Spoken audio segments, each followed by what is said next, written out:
นี่พี่น้องที่เก็บมาแล้วส่วนหนึ่งเก็บไปเรื่อยๆพี่น้องมื้อละมื้อนี้ก็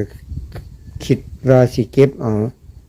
ประมาณ100เงินพี่น้อง100เงินยอดผักบุ้งแก้วพี่น้องเบิ่ง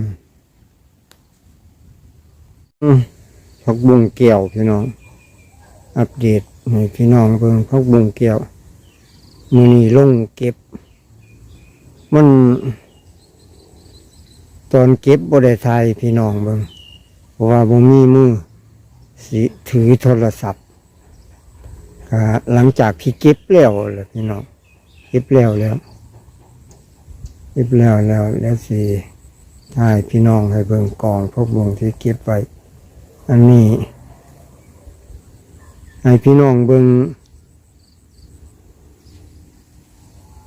ผลผลิตพี่น้องที่ปลูกไว้ผักบุ้งแก้วพี่น้องอยากได้ก็สั่งจองตามคลิปที่ผมเฮ็ดไว้นะพี่น้องอยากได้เอาไปปลูกเอาพันธุ์มันไปปลูกก็ได้พี่น้องสั่งจองได้ที่เบอร์ของหมอลำสิงซาเนียวผมลงไว้อยู่ที่คลิปผักบุ้งนี่แหละ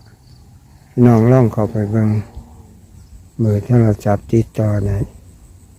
สั่งจองยอดก็ได้สั่งพันธุ์ก็ได้พี่น้องเอาไปปลูก